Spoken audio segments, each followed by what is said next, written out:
Check it out. Hey Q, it's a broke day, but everything is okay. I'm up all night, but everything is alright. It's a rough week and I don't get enough sleep. It's a long year, pretending I belong here. It's a broke day, but everything is okay. I'm up all night, but everything is alright. It's a rough week and I don't get enough sleep. It's a long year, pretending I belong here. Yeah, I think we definitely need to look into doing like specific segments of stuff, and then have like cool shit like weird voices where it's like "Da-da-da-da-dum. Idiot of the week." You know, type shit. I had to turn my ringer down here. Yeah, you fucking better. Fuck you, bud. You fucking donkey. Donkey! Oh, look at that. It's not peaking, dude. I like it. Fuck yeah. Yeah, that's there we pretty go. cool. But, yeah, dude, have you never watched Kill Tony? No, I have not. What is that? Dude, they're on fucking 500-something episodes, or more than that now, I think. Yeah, almost 700, I think, episodes. It's it's kind of a podcast, but they do it live on a stage, right? And they have like a crowd that comes in. It's like a comedy show, and there's a panel. It's Tony Hitchcliffe, Brian Redban, and a guest judge every time, and they bring upcoming comedians on, and they get to do a new minute every week. Huh. And then they get to judge them and shit. It's so sweet. They had, the last one, they had Roseanne Barr on there. And that bitch is fucking wild. She's fucking nuts, dude. She's like everything you want your grandma to be. Dude. Serious note for a minute. Speaking about grandma. Not well. You want to get into your grandma right now? No, it was just a topic that came into my head real quick. I don't want to get all sad, but Like, how not well is she gonna... dementia not well. Oh, fuck. Yep. That's tough, dude. That's shit that I feel like everybody's going to go through eventually. You know, the brain capacity diminishes, cognitive function goes away the older you get, you know. She called me about possible stuff in the will that I might like the other day. Sucked. But Yeah, that's we all get there at some point, unfortunately. It's a little more, man, you know how much I love my grandma, but it's life. Yeah, that's fucking tough to deal with, dude. It is, though. But, I mean, at some point, you got to accept that it's going to happen, right? I lost my grandpa when I was... You can move that. We can unplug it. Chicken wing. I lost my grandpa when I was in Rimrock the first time for that little 35-day stint. Right. And they wouldn't let me go to his funeral. And I think I was like 15 or something like that. You know, I was really young. And that fucking killed me. And then what was it, 3 or 4 years ago now that my grandma died? Yep. And she was the rock that held us all together. Right. You know, so that was really tough. And I remember that, man. grandparents, man, we don't get them for as long as we should. And I don't think anybody really appreciates them enough while they're here. No. And while their brain's cognitive enough to realize they've gotten their flowers, you know. Yep. Absolutely. We got a little darker than I wanted to, but I think it just popped in my head. But also, dude, that makes me want to be like the best grandpa ever. Yeah. You know what I'm saying? Like, I don't disagree. Make sure that, like, I'm that. You know, because I feel like a lot of grandparents, you know, for our generation, basically raised us for the most part. Had a different part in doing it, yeah. You know, like our parents could just drop us off with our grandparents and go do whatever the fuck they wanted. You wouldn't see them for 3-4 days while they were off smoking crack or whatever the fuck they wanted to do, you know. Jesus. But like, we don't get that, dude. We got our kids all the time, you know. Like, Yeah, I mean, I don't know, man. we don't really have like a porch we can just drop our kids off on for a fucking month while we go smoke meth in the woods and hide from people. That's what my parents did. Shit. I did that before I had a kid. So, kind of over that I'm portion now. I'm glad I didn't. Yeah. Fuck. You want to do that? I'll do a little bit of one. This low position's way better, dude. It's even picking my voice up better. And it feels really good right here in front of my face. I bet it does feel good right there in front of your face. Love it when it tickles my chin, buddy. Well, maybe I'll fucking do the same to mine then.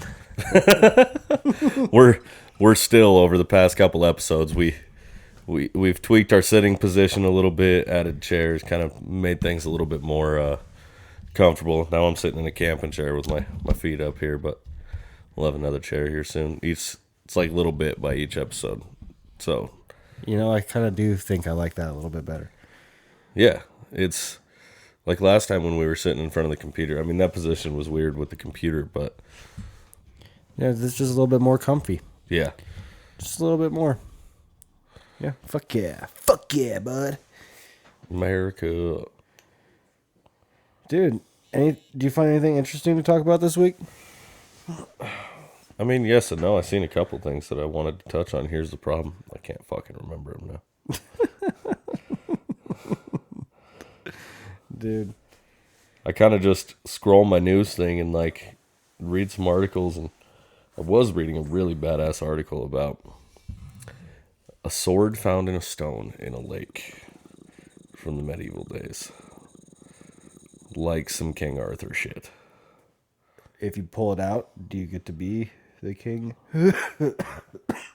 I'm not sure that's how it works anymore, but it was a very interesting article. The archaeological finds.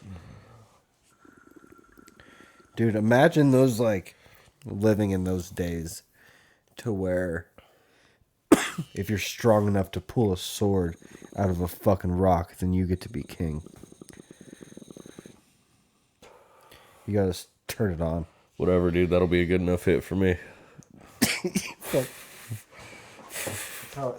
That's how it gets all dirty. But no, for real though. Imagine living in a day and time and period, or a period of time, to where if you are strong enough to pull a fucking sword that for some reason has been embedded in a rock, that you get to be king. Fuck your bloodline. You know, you get to be king. Well, I mean, at what point do you tell somebody they can't? We used to say on the turbines when I was working on the turbines, we had this big dude, Jeremy. Take the manhole lid off the bottom of the turbine. This thing's probably 1,000-pound lid, half a ton, right?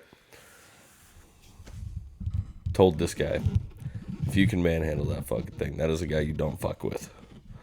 You want to guess what this guy did? What did he do? He manhandled that fucking lid.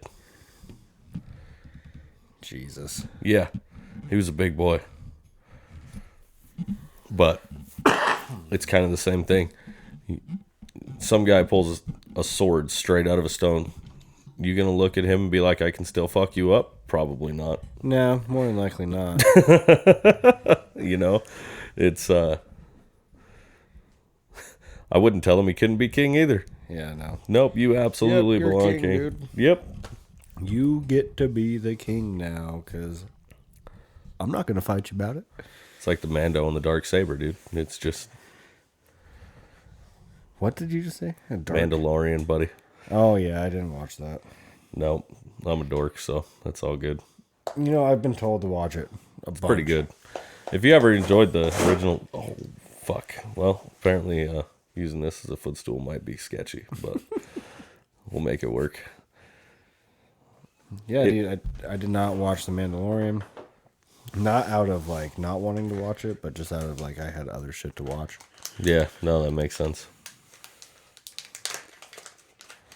I do love me some Star Wars though. New Jedi game comes out soon. I got lots of catching up to do before I start watching that shit, I think. Because there's been like, what, like 3 more movies since I was probably into it, and like fucking 3 more TV shows too. That has nothing to do with the game, really. I'm not talking about the game, I'm talking about I the said movies. something about the game. Oh. And then you went into that. But yeah, no, I mean, so here's the nice thing about Star Wars. Like everything else, though, it falls into a timeline. Like Mandalorian's between a certain time period. Even if you haven't watched the newest movies, you're not going to be lost in it. Same with Boba Fett. Well, yeah, that's like with the origin of Star Wars. It's in like, between. It was like, no, I know I'm not saying that. I'm saying like they started it like what, the 3rd movie in? They dropped the first 3 movies and then they dropped The first 3 movies. the first 3 movies, yeah. Yeah. Yep. And then 100 years later, they dropped another 3 movies. Yeah, here's the thing. There's not one Star Wars show out there, except for it's a weird anime style. It doesn't really have visions. I think I did see that one. It's a fucking Nickelodeon one. No, it's not. Well, no, it's Where on got Disney like, Plus. Oh, but it's got like Obi-Wan Kenobi or whatever, and he's fucking got like that crazy anime beard. No, there's no Obi-Wan and Visions. I don't know. But pretty much that's the only one out of timeline. Like even Clone Wars. So when they released the first or the second set of 3 movies, which were the first 3 movies technically, I am solid right now. Dude, I ate a Nutter Butter before I left the house, okay? I've been ripped since I got here. Leave me alone. But even Clone Wars cartoon, it falls in between the second set, but the first 3 movies during the Clone Wars with Anakin and whatnot, when Anakin has a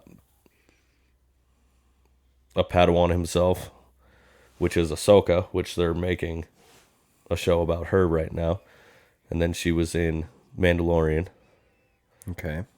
Now Mandalorian's in between technical episodes 3 and 4. And the Mandalorian is, forgive me if I'm wrong, he's just a bounty hunter, right? Like Boba Fett. He's a Mandalorian. So He's a Mandalorian? He's a Mandalorian. So Okay. Mandalorian is a people, the Mandalore. Or on the planet of Mandalore. That's their race. That's their race. And they live by a creed. And they're all just bounty hunters. And they're pretty much spread across the fucking universe now. Oh, so they're like the Assassin's Guild. No. So the Mandalorian people in Mandalore apparently was cursed. They all left the planet, all spread out. Barely many of them left. But they live by a certain creed. And then that falls in the days of like Boba Fett. Mm-hmm. You know the story of Boba Fett. Yeah.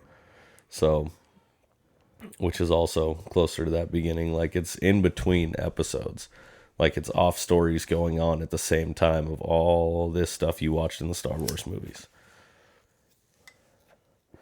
So can a Mandalorian be a Jedi? No. Why? It's just not part of their deal.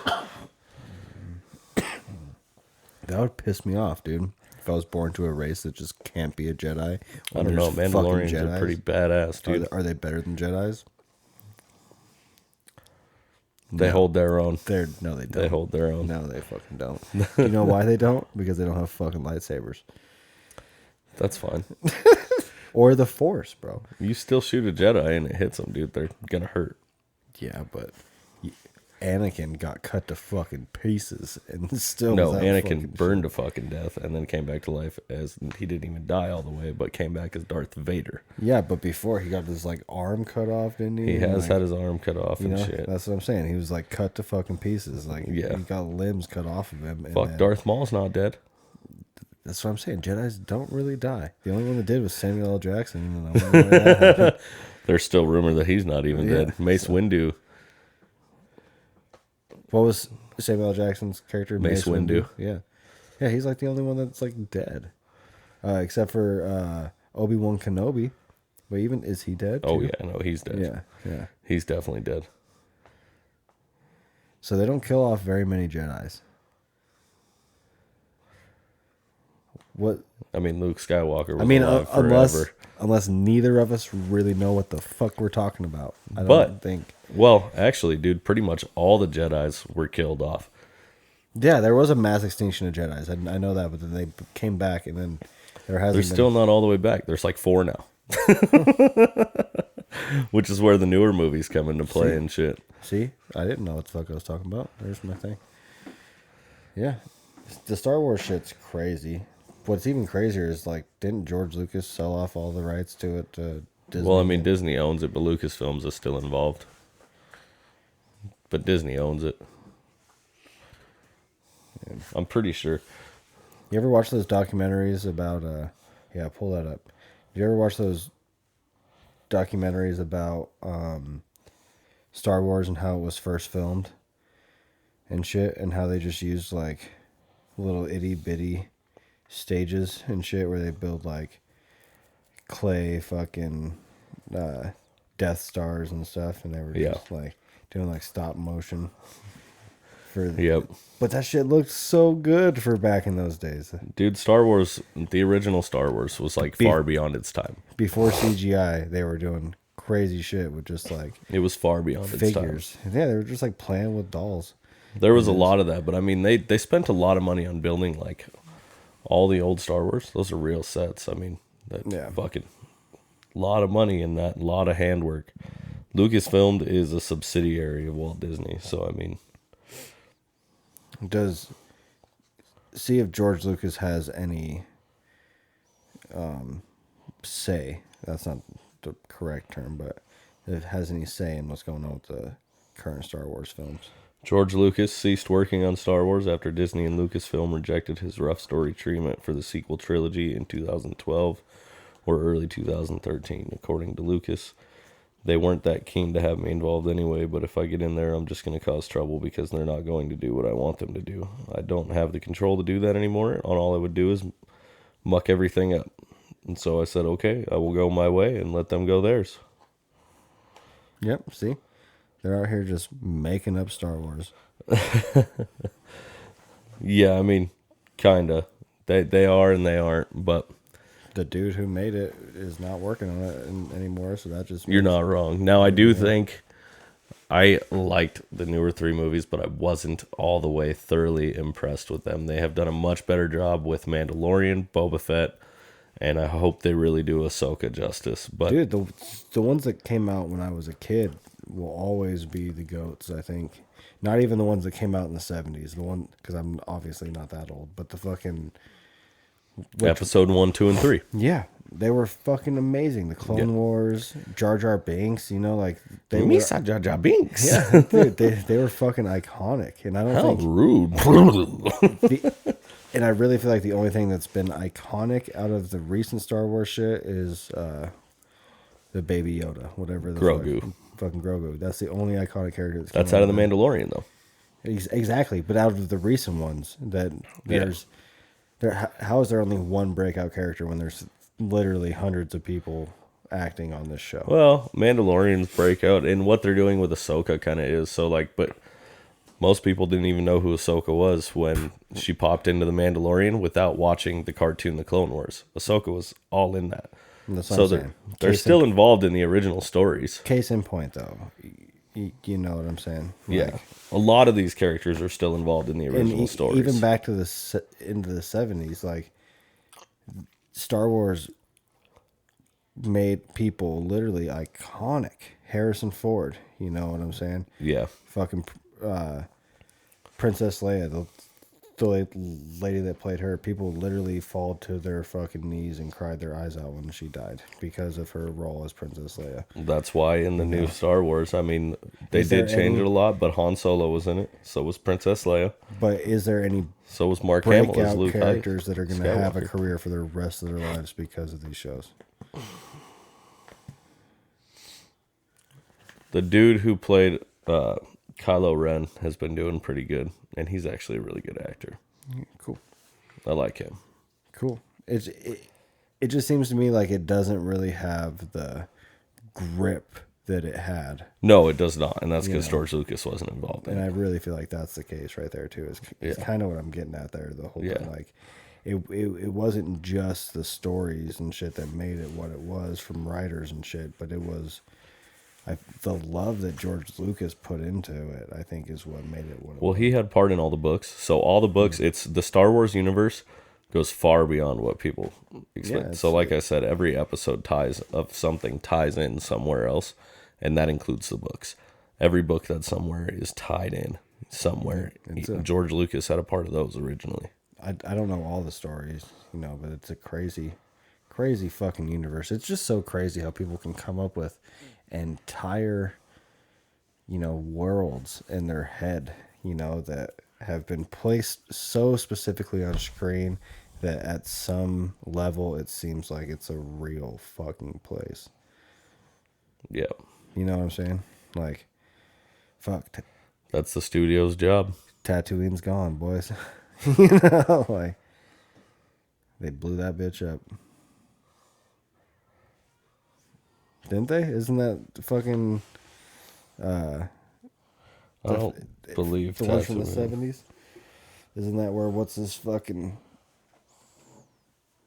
God damn it. Dude, if diehard Star Wars people hear this, they're going to hate me. I don't know shit. Disclaimer.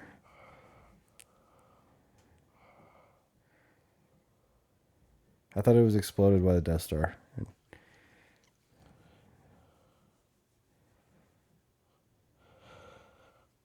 So, this drew attention of the Rakata, who conquered, enslaved, and annexed them to the Infinite Empire in 25,793 BBY.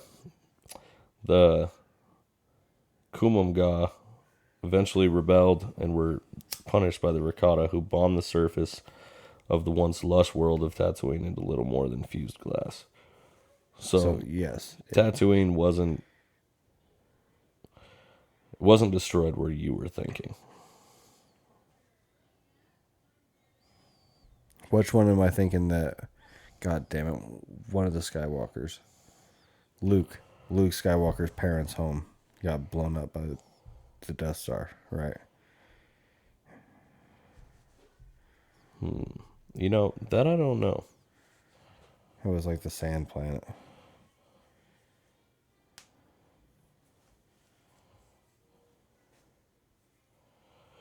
So the Death Stars destroyed the garrison moon of Tessel, Alderaan, That's where Luke Skywalker's parents were from. and Despair.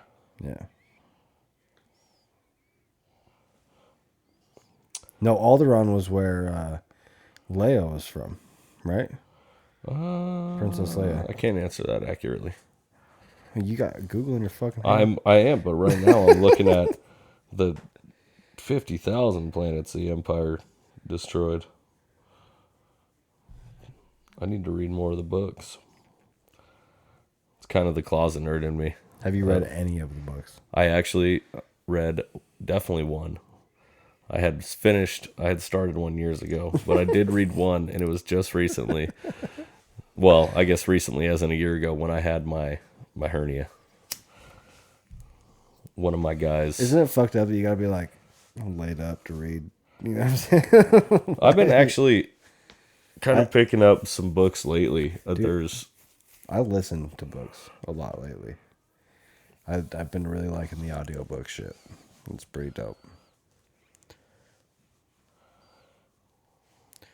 Well, anyways, the reason why I was talking about fucking Kill Tony is because there's this comedian on there. His name is Aaron Belial. Alderaan was Princess Leia. Sorry. Okay. Well, fuck Star Wars right now. Well, I had to look it up. You gave me something to look up. I looked it up. Take out your phone and look up Aaron Belial on Kill Tony. How do you spell Belial? Belisle? I don't fucking know, dude. Belisle. Got it, but I spelled his name wrong in all aspects. Was I right? Blisle. Okay. Aaron Belisle. For those of you that didn't notice, Torch the Puppet's puppet master, whatever you'll call it, put on a COVID mask before coming on the stage because obviously We do not own the rights to this audio. No. Fast forward to the fucking. Torch, why do you think the guy with his hand up your ass never took the time to get good at being a ventriloquist? Should we go to the bucket one more time? Anyways, pause it before he comes up. Hill is involved. Then I'm screwed. Back up to where he comes out, and Well, I don't have that right now. I just clicked on a clip. oh god damn it, dude. Anyways, Aaron Belisle, dude, is he's a guy from Canada with cerebral palsy, and he's mute. I see that. But he's a stand-up comedian, and he's fucking hilarious. Honestly, probably one of the best comedians to ever do it. No shit at all. He's fucking amazing. Play his fucking clip, dude.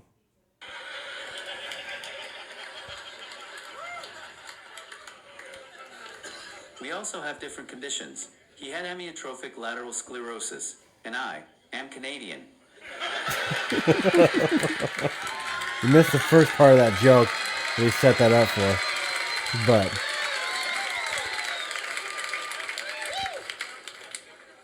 I'm French Canadian on my left side.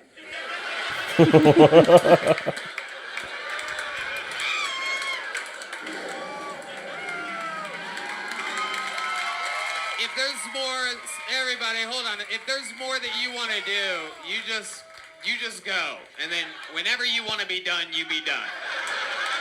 Here's Aaron Belisle.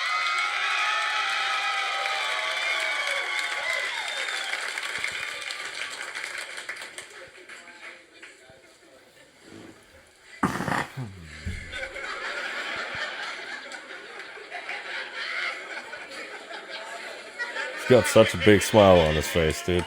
dude, he's I didn't amazing. hear the kitten over the roaring fucking applause.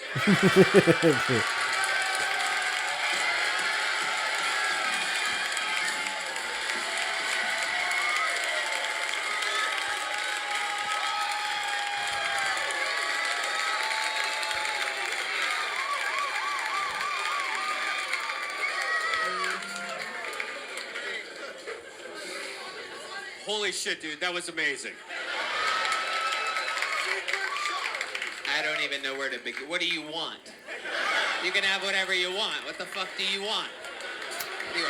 What do you want? You tell us what the fuck you want. What did you come here?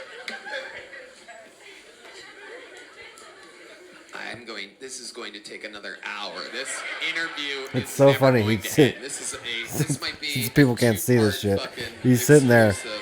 typing it out on his phone, and he's got a The microphone longest, put up to a worst, best, Bluetooth worst, speaker. best episode. He's typing out his responses. What the fuck was my last question? Oh yeah, what do you want?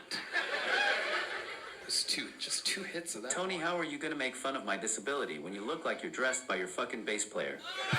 That's true. I did. Wait a second. Wait. That's gonna be a long ass clip, so you can turn it off, dude. But He's like, hold up, I ain't got nothing for that, dude. Fucking. on the Roseanne episode, he did another set, and he's fucking absolutely roasting Tony, dude. He's like, I don't even want to get into it because I don't want to kill his joke, but it is fucking hilarious. But he won the Kill Tony golden ticket, which means that no matter where they're filming Kill Tony at, he gets to perform there as no I matter love you what. too. Really? Not Yeah. you. Why do you? But seriously, your level of self-awareness is just incredible. That's what Roseanne's saying about him. It's is just incredible to see because that's like the number one thing of comics is a level of self-awareness. So congratulations. You're the nicest person. Aw, look at that. It's just because I'm drunk. Fucking Roseanne, dude. It's just because I'm drunk. Roseanne's awesome, but that set that he did, that fucking 1 minute that he did for Roseanne, it was killer. He's talking about how like he's supposed to be the disabled one, but whenever anybody comes up and talks to him, they're like the kind of the ones that are acting disabled. Huh. He's got to be like, they're like, oh, what a pretty dog. You know, it's like, he's got to be like, are you okay? You having a stroke?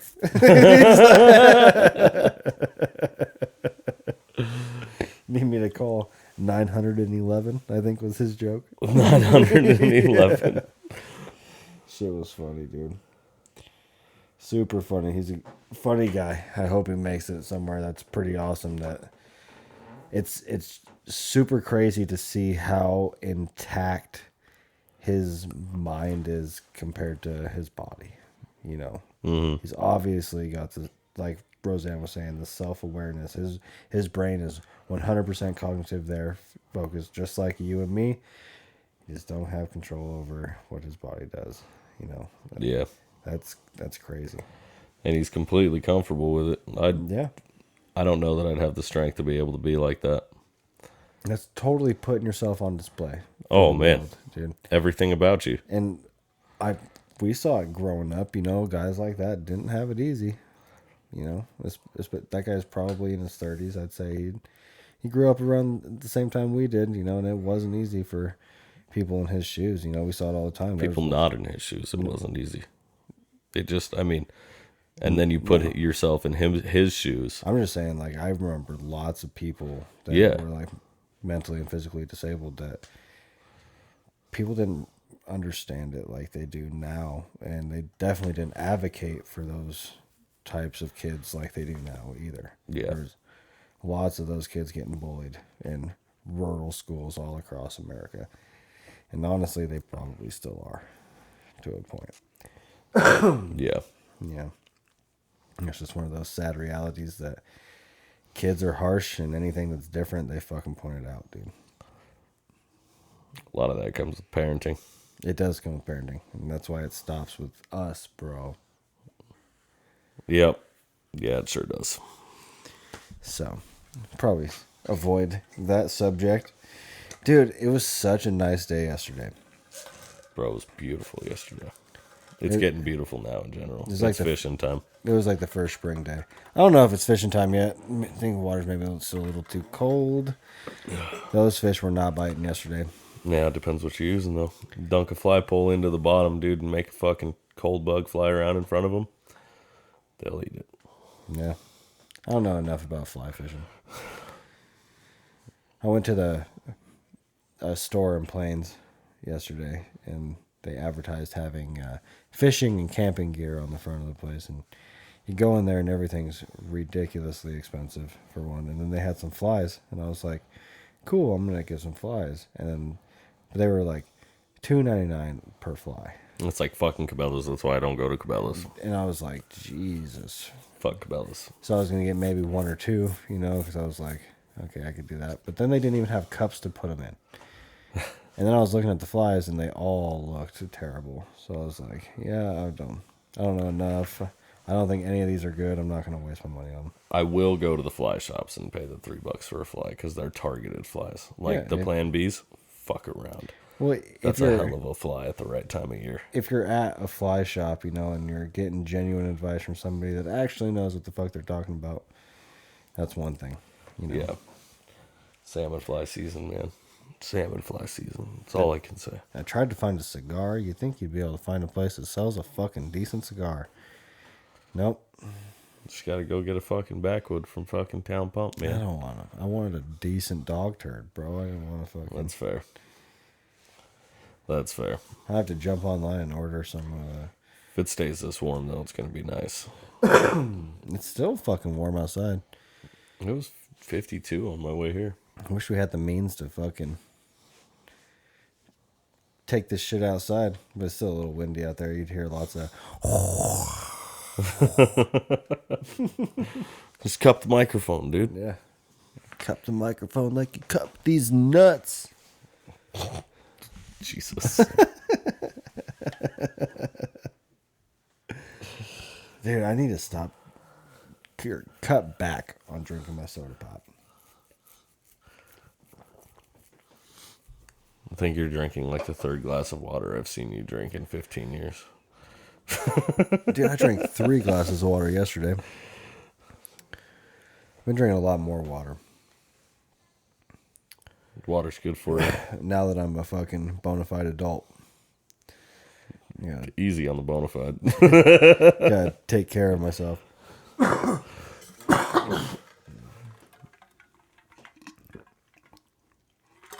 Dude, turning 30 is the first time in my life that I woke up and I was like, fuck, I'm an adult today.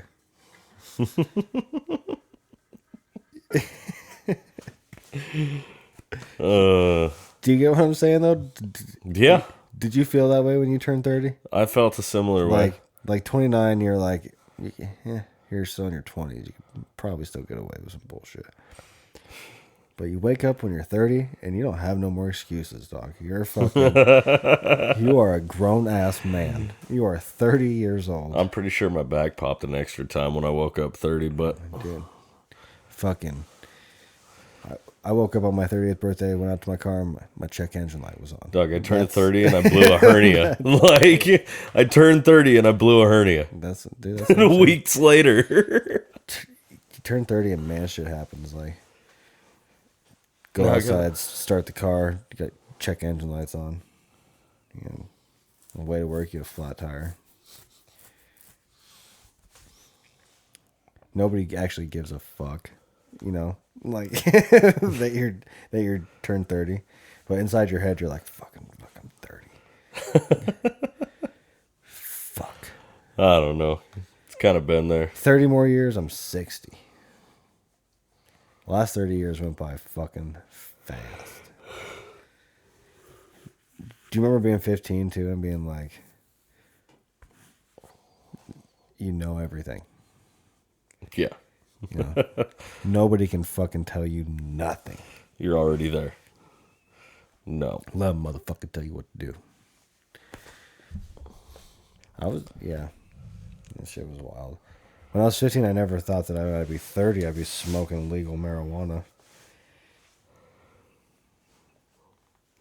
Yeah, depends where you're at. Not fucking It here. was legal in California. When I was 15? Yeah. We went when I was 17. Well, it wasn't recreationally legal, but it was wasn't basically legal. We had. Do you remember being on Venice Beach and those fucking doctor, or not the doctors, but they had like Yeah. doctor people coming out to the fucking streets, being like, "Hey, come sign up and get a free ounce. The doctor is in. Come get some weed." It was that easy, though, in California. Well, It yeah, and was I was that like, easy. I remember being like, "Hey, dude, sorry, I'm not from here. I'm from Montana," and he's like, "You can use my address."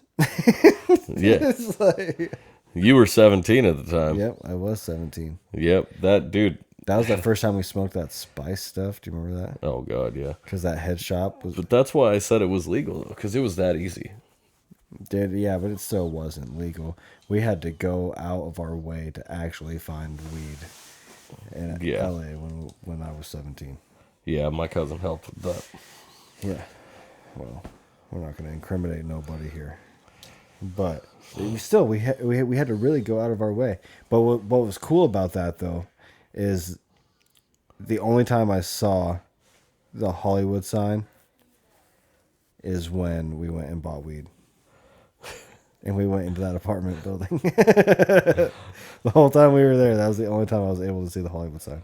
We could have drove to it. I mean, we just didn't. Oh, no, we had other shit to do. But that was like try to find weed. We were all But over the trying place, to dude. Yeah. I got so high I wasn't sure if I was driving straight. Dude, that was a crazy experience. Or was that to Spokane? Weren't we fucking?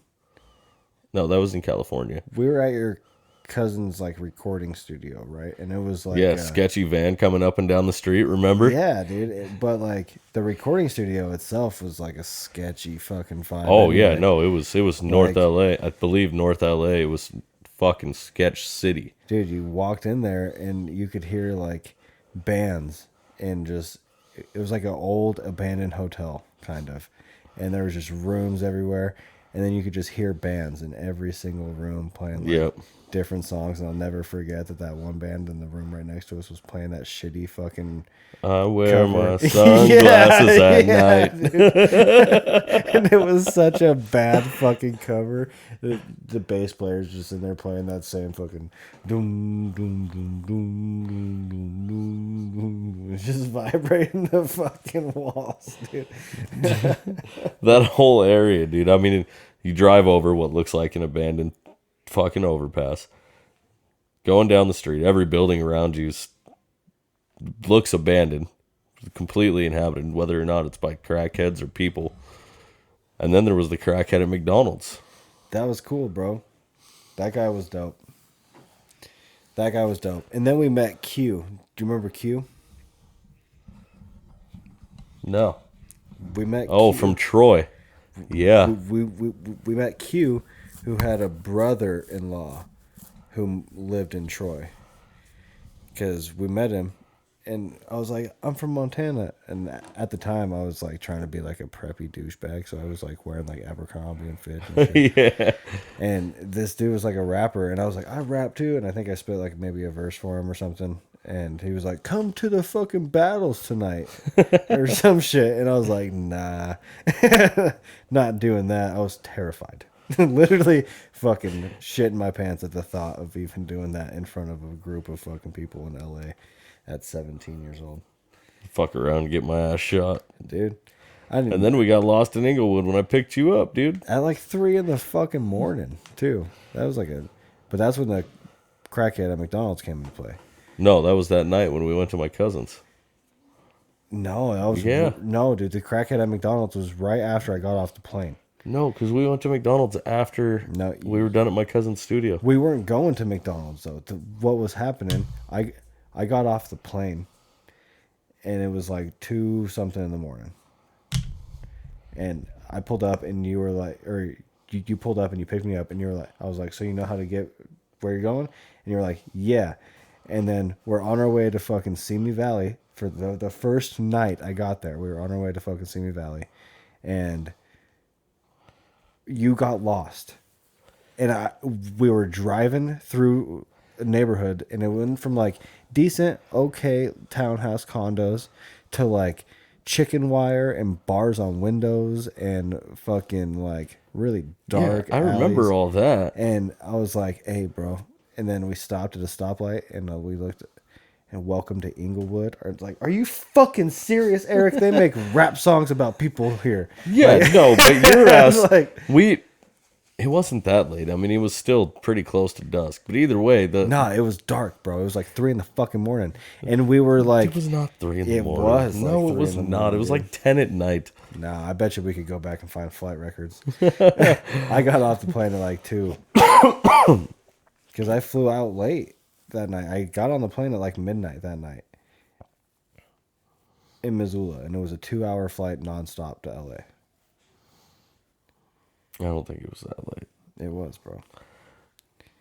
I don't know. I remember all that other part, but And I it was- promise you the McDonald's shit was the night we were at. That was the first night I got there, and then the second night was when the crazy shit happened with the van. That's when we went to McDonald's, was that night. Nah, it wasn't. Yeah, it was. No, Yes. no. I'm remembering everything you remember right now, just it's different spots. It was the like I first remember night. McDonald's the night we went But then to your my cousin was like, because we went to the McDonald's that was in that area. it was the McDonald's in Inglewood. No, we didn't stop in Inglewood because you sketched me out by saying some dumb shit like, want to see the quickest way to get shot in Inglewood? I was like, no, I'm not stopping. Bro, but I was like, That crackhead was by my cousin's studio. we had to stop in Inglewood because we were lost, bro. We were driving, and it was a one-way. And there was a McDonald's there, and it was the only place that was fucking open. And there was that crackhead sitting outside of the fucking McDonald's. And we pulled up, and I rolled my window down just a little bit. Do you No, remember because that? we couldn't find our way away from my cousin's fucking studio either. That's how we ended up at McDonald's. That was that night. Bro, I just remember I rolled my window down just a little bit. And I was like, hey, how do we get to the 101, right? And he was like, it's my birthday. And I was like, well, happy fucking birthday. I'm lost. How do we get to the 101? And he was like, it's my birthday. Do you got some money? And I think I gave him like $10 or something. Yeah. And fucking, he was like, you just keep driving straight down this road and you get to the 101. And We were pretty much lost most of that time. I mean, which I don't really know why. It's like not like we didn't have phones then, but yeah, there was no GPS like that though. It was like if you wanted to get GPS, you had to like get online at your house and print off your directions to where you were going. well, we still had smartphones then. No, we didn't. They might have had the very first smartphone. Oh, yeah, but we didn't have We didn't them. have that shit. Yeah. No, we were straight talking it up with like flip phones. I think like that they had like Garmin's and stuff like that, and I think maybe that is what you had was like a TomTom or like a Garmin or something like that in your car. I had one shortly after that because that's how Stetson and I got lost in fucking Death Valley, California. Was that thing? You're right. Dude, those things fucking suck. They're because the satellites update all the time, and if you buy one of those things, unless you update it like weekly, it's obsolete and old. It doesn't even fucking matter anymore. Now technology's not like that, but even Dude. those GPSs work hella good now. Back in 2009, they did not. Yeah. It's crazy to think though that that's still only 13 years ago. That time frame. Yeah, technology has advanced immensely. The first iPhone came out in 2007. The first iPhone, yeah, the very first iPhone. Yeah. The touchscreen and shit came out in 2007. That's true. And Fuck, that blew my mind. Fuck, I feel like we've had smartphones involved for so long now. it ingrained. Like, we were... I remember growing up with... I'm pretty sure, like, my grandma still had a rotary telephone. Yeah, mine did. You know, like, and that's Mine how... did. In her room, dial by dial. Yep, that's how you had to dial the numbers, dude. And I still grew up with house phones when I was a kid. Oh, yeah. If you wanted to call and talk to your friend, you had to call, and their mom would answer the phone, and you'd have to be Yep. like, "Is fucking Tyler home?" Trying to talk to girls in middle school. You're like hiding in the closet in the Dude. phone at like 10 o'clock at night on the house phone. Couldn't call anybody after 9 o'clock, so it was like free. You had to wait until 9 o'clock to make any phone calls, otherwise it cost minutes. And Mama didn't play those minutes. No. She needed those minutes. That's why you hid in the closet if you fucking were on the phone when you weren't supposed to be. Dude, do you remember the like the Tower Records fucking... Building? No, dude, they were like... not Do you Tower- remember seeing the Tower Records building? No. I do remember seeing Tower Records building, dude. But no, maybe it's not Tower Records. It's like Clubhouse or like Tower House or like... I think that was Capitol Records actually that we seen. I think it was too, the white one that's like rounded in the Yeah, front. Yeah. Capitol Records. But no, it was like this fucking shit that came in the mail when I was a kid, and it had, you could buy like 30 CDs for like 10 cents a CD. Do you know what that shit? Look it up. What the fuck was that shit called? I don't know, bud. Dude. But I remember burning CDs. No, this was not burning CDs. This was like put your mom in debt if you filled this thing out and put it back in the mailbox.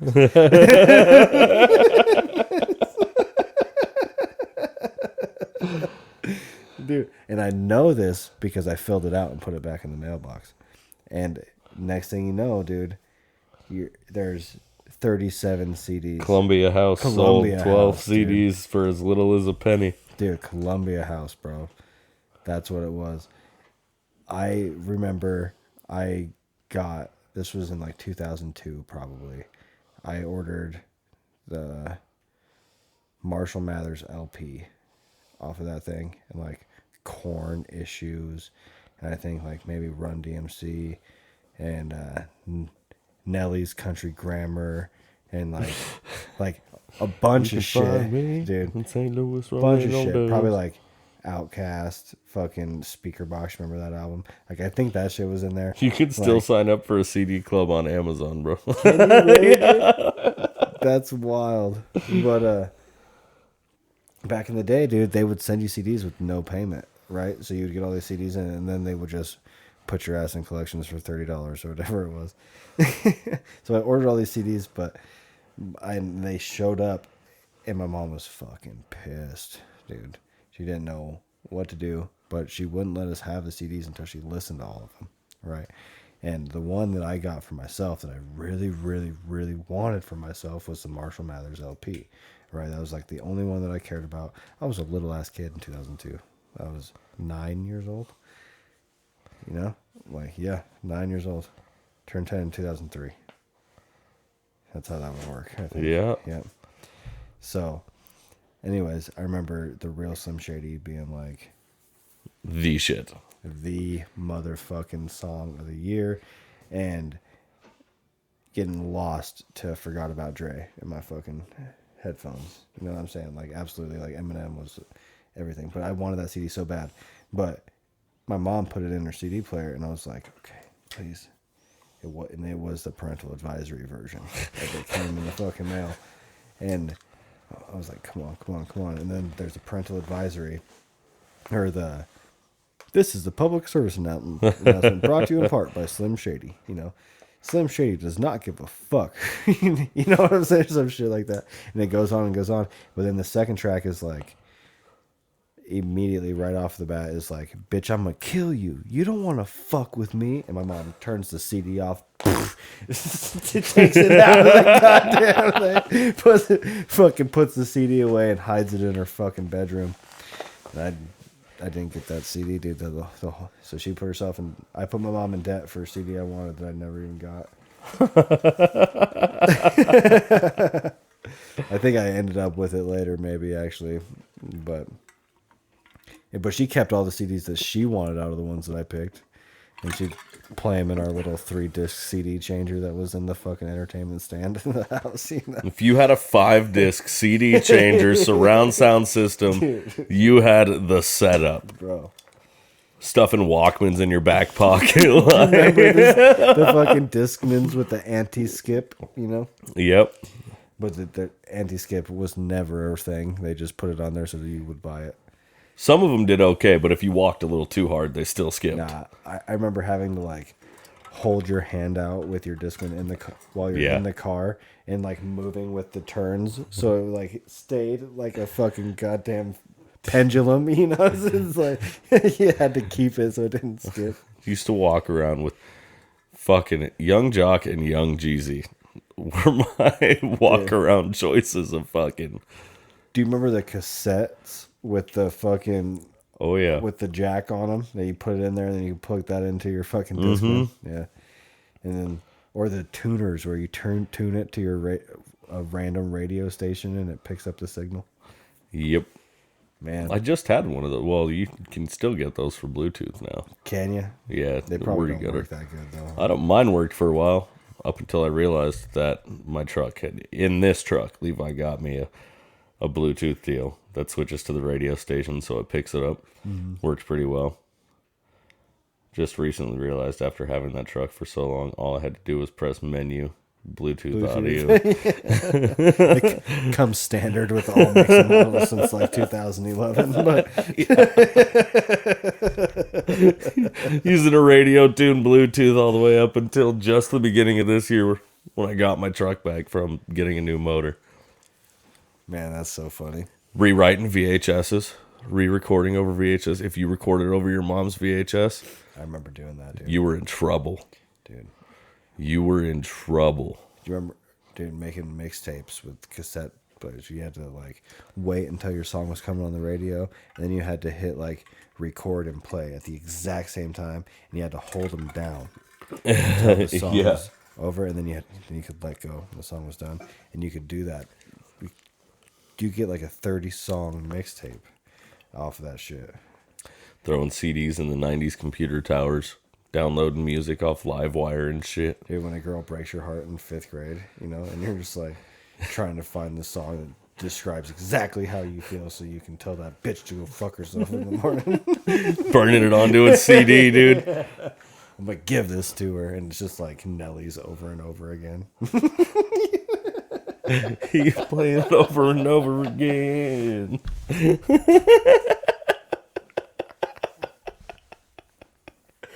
Holy fuck. Growing up was wild.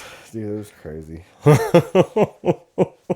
Crazy times for sure, bro. The first iPods I remember, dude, and then, with the wheel dude, and just the gray screen.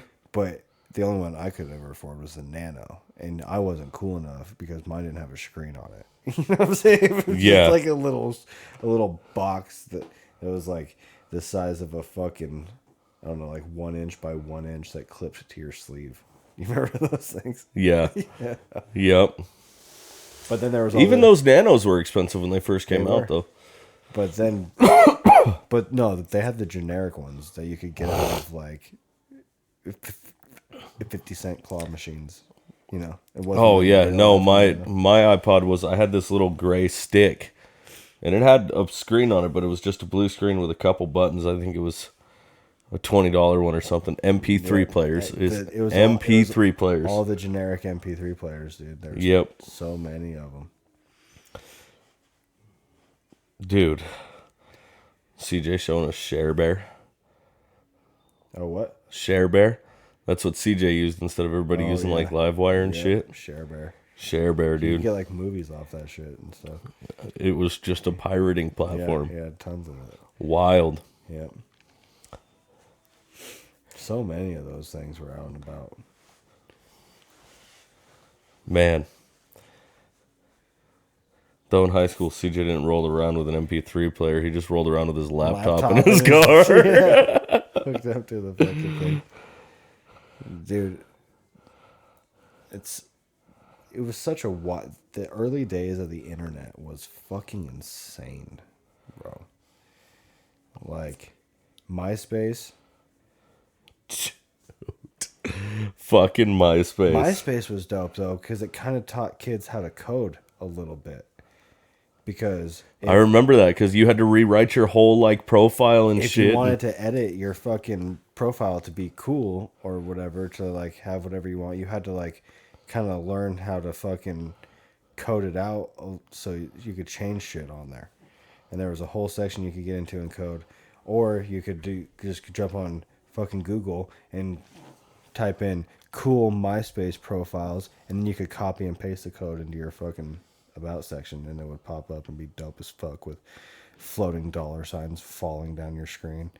Yep. And you got I remember that. You got Black Eyed Peas playing on your fucking. What's wrong with the world, mama? People living like they ain't got no mamas. Bro, Dude, I can't. MySpace is still in existence. it is, but it's like a platform for like bands and stuff like that now. And if you know your old shit, apparently you can still log into it. But I've tried like 100 times to get into it. And I don't know my old shit. Man, it's pretty wild.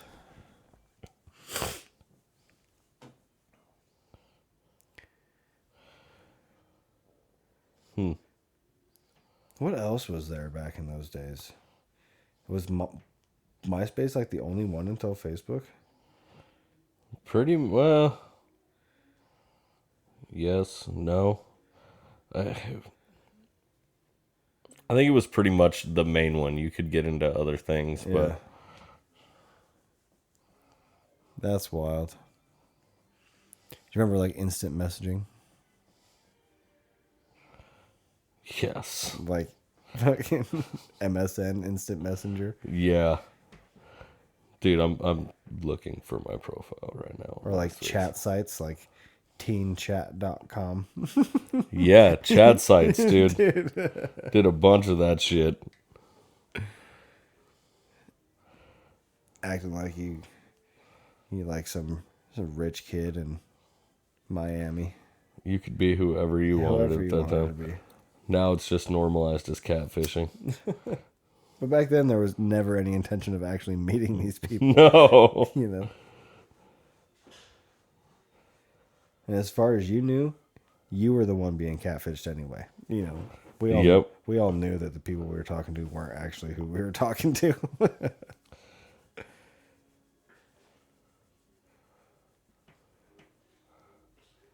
Yeah, it was a crazy world, man. But I mean, it opened the door up for so many predatory things, and Oh, it really bad. dude, I used to like regularly talk to this chick in Iowa. in Iowa, In Iowa. did you fuck her on credit? Dude, So Iowa.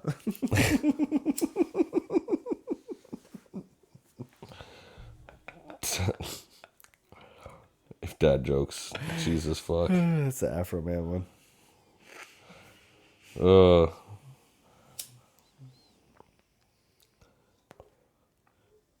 I don't think I could find my old MySpace if I wanted to. I think I mostly used like MySpace as a kid to like talk to girls in the school that I was at. That's pretty much what I You did. know what I'm saying? Like, or like to make sure I updated my top 8 so everybody knew who the fuck my friends were. You know? Yeah. Like, Yep. It was like, And it was a problem if you fucking... dude, why Friends am I your have number problems. 2, dog? Yeah, why am I number 2? Like, bro, you dropped me down to number 8? That was a concern. But now look at where social media is. It's that same having to feel importance, except you're asking for it from a lot of other people Yeah, that's that you don't even know. yeah, that's crazy. Shit has taken a turn. Yeah, back As then, far it as was just, like, technology. communication platforms for like unruly children, kind of. Yeah. Your parents wouldn't let you use the phone. You talk to them on MySpace. Yeah, you could go to the library, you know. Yeah. Like, okay, I'm gonna go to the library for an hour. Mom. Yep. And then you show up at the library and you just take over a computer for an hour and scroll MySpace. Yep. That was the only way you got a computer. I remember doing that. Talk to all your friends, you know. Yep. Then your bike would get stolen while you were in there, so you have to fucking walk home. God, it was the worst.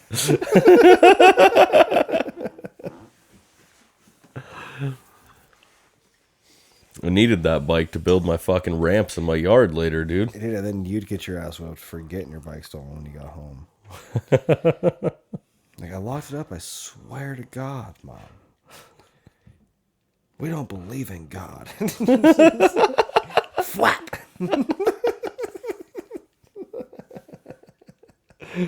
Holy fuck. Man, growing up in that time frame was so different than growing up now. Yeah. But now you can't send your kids outside like you used to if you live in town. You know what I mean? Parents used to be like streetlights. Get your ass home. Yeah, it's just a lot less sketchy of a world back then, I think, you know. Yep. But also, I mean, this goes back to our parents. We were fucking latchkey kids, dude. You know, our parents worked. They had to work to keep roofs over our fucking heads. So that left us at home by ourselves most of the fucking time. You know, and so when we're making ourselves dinner and shit every single fucking night, then it's completely different than what our kids are going through now. You know, yes, we have to work, but we also know that we also have to be there for our fucking children in order for them to have healthy lifestyles. You know, back then it was just one or the other. You didn't have a fucking choice. And sometimes it went hand in hand. Sometimes it was just the way the world was, man. I mean, like I was in Boys and Girls Club and shit after school at times, and Yeah, not me. I think I was in one after school group, But all that led to was like me being in random alleys downtown fighting kids. After school. It wasn't. Oh, I ever, left. like, Kept leaving the Boys and Girls Club when I wasn't supposed to. Yeah. Fucking getting in trouble. like smoking cigarettes in alleys. But it's like, I mean, that was where we went after school, but it cost, fucking $10 a month. You know what I mean? It wasn't. You get to go to the skate park or whatever for like a fucking hour after school. But even then, you get out of there at fucking 4 o'clock. Mom's not off work till 6. You got 2 hours to do whatever the fuck you want in the neighborhood, until Yep. you gotta run home before mom gets home. It was Just a different world. it was crazy. But also at the same time, you didn't really have to worry about sleeping with your door unlocked. Yep. Or leaving your fucking car unlocked, or it was a different thing then. Dude. This fucking crazy shit is happening. Just the amount of people that go missing and shit lately. I mean, like, have you seen that shit about that girl in town that's missing? Yeah. Yep. Like, that's fucking wild. I don't know her very well. Or even, I think, maybe met one time when she was with, won't bring any names into it, but that shit is fucking wild. And who knows what to think about that. Like, did she run away? Is it the fucking sex trafficking shit that you hear about so much these days? There's endless possibilities these days to what it could be. Was she murdered? Was she... They just found a fucking body in kidnapped? Bonner, dude. Yeah, dude. Like, the world is a lot less scary than it was when we were children. I ran away. A lot more scary. Yeah, a lot more scary. But I ran away from home all the time. Me too. As a kid. All the time. I'd be 12 years old by my fucking self in the streets for fucking 4 weeks at a time, couch surfing, never once thinking about being worried about my safety. No. Never once thought somebody was going to come snatch me up. Ever. Not for a minute did I think that was even a possibility. Wasn't the same kind of worry. No. But nowadays, you got little kids that go fucking missing every single day all across the world. Mm-hmm. You got, especially being the dads of daughters. It's a scary fucking thought, dude. It's a scary fucking world out there. I will turn into Liam Neeson so quickly. Like, bro, I got a completely abnormal set of skills that I really don't know anything about, but we're fucking loading them up as best to our abilities, and we're coming for you. Like every uncle and cousin involved. I mean, that's... I couldn't even imagine, bro. No. Couldn't even imagine. Where my mind would go would be a very dangerous place, and I wouldn't stop. It would not be a healthy scenario, I don't think. No. But, like, then you look at guys that, like, that type of stuff has happened to, like John Walsh. Have you ever heard the story about his kid? No. Pull up the story just so I'm not 100% wrong about it. But back in the 80s, John Walsh was out shopping with his son, right? I think his name was Daniel Walsh. I really think his name was Daniel Walsh. Adam Walsh. Adam Walsh, okay. And all of a sudden he's missing, right? They don't know where he's at. Can't fucking find him, and he goes missing for a while. Well, then... out of a Sears department store in Hollywood, Florida. Then they do find him, but he's missing his head. Right? Yep. Is that correct? Yeah. And they never find his head. No, his severed head was found. Oh, it was only his 2 head that weeks was found. later in a drainage canal. Yeah. So somebody kidnapped his son Adam Walsh, rest in peace, little man, and cut his fucking head off. And of course, John Walsh went a little bit fucking crazy, right? And tried to do everything in his power he could to come up with the reason why this fucking happened to his son. And what he did was start America's Most Wanted. Oh, you know what? I do remember this now. Dude, do you know how strong you have to be as a person to not completely and 100% just shut the fuck down when your kid gets his goddamn head cut off by a sick fuck. And I don't think they ever even arrested who did it. So a convicted serial killer named Otis Toole confessed to Adam's murder. He was never convicted of the crime because evidence was reportedly lost, and Toole later recanted his confession. So we still don't know if he was telling the truth or lying about that, or because he may still, maybe he did, maybe he didn't type scenario, right? So basically, the cops used Toole as an scapegoat. No new evidence came to light since, and police announced on December 16th, 2008 that the Walsh case was officially closed and that they were satisfied that Otis Toole was the killer. Yeah, I don't think so. I think, like you said, he was already killing motherfuckers, and they put it in for him so they didn't have to look for the guy that actually fucking did it. That's exactly what happened. Yeah, and he started America's Most Wanted, and look up how many fugitives America's Most Wanted has put in jail. It's an astronomical amount of number, and it will blow your fucking mind. Astronomical number.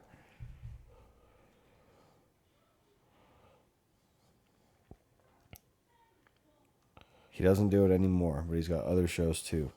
But America's Most Wanted, it's something like 2 million fugitives from law that did fucked up shit. As of 21, there was 1,095 Oh, I was or way off. 1,190 captures. Yeah, I was way involved off. with America's Most Wanted. That's still a lot. It's still a lot. Because they only feature people that like murder old ladies and shit like that on there. You know what I'm saying? Yeah. So it's like real hardcore motherfuckers that they're trying to get caught on that show. Mm-hmm. Like the type of guy. It was a crazy show. I remember watching America's Most Wanted as a kid in my grandma's house, dude, and then like seeing figures in the window, you know, thinking that these fugitives were just gonna bust into our fucking house and try to hide from the law, because I thought that's what fugitives did. I thought that's what fugitives did. Unfucking believable. Dude, that's so funny. But that's how shit scared you back then. It did, bro. And it was always like the random grandma killer that you know, so, like, this dude only kills people over 60, grandma. She's like, I'm 57, it's all good.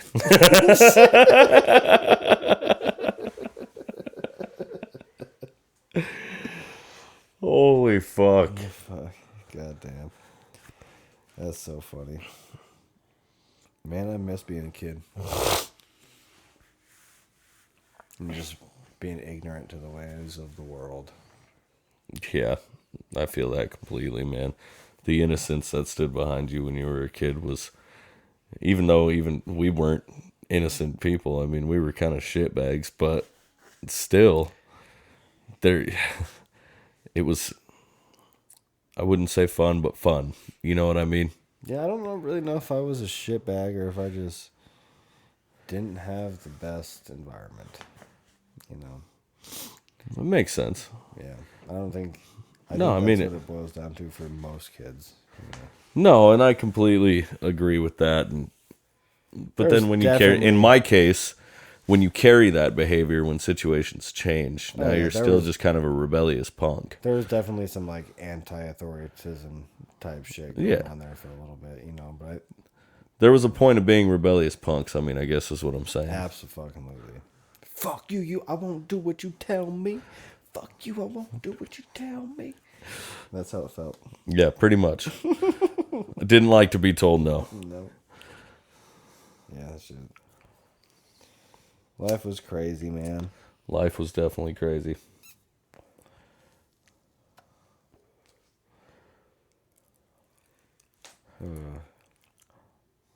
But even then, it was...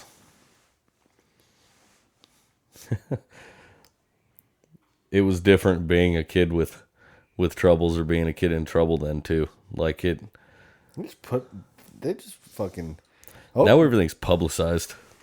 Oh yeah, when you run away, you're on the fucking front page of the fucking Facebook, dude. Everybody's looking for you on Facebook. You could not get away with being fucking run away. No.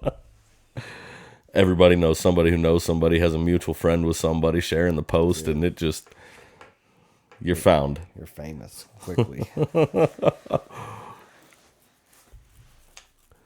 what's fucked up though is I would get so punished to where I'd get put in jail for like 3 months as a fucking 12-year-old. You know what I'm saying? Like, Kicked out of the state of Nevada. dude, you're Out of gonna, the whole state. Just get the fuck out. I run away for 4 weeks from home at 12 years old, and instead of looking into why I may have been running away from home, you want to, this wasn't a term back then, but essentially gaslight me into telling me that I'm the problem and locking me in a fucking cage for 3 months.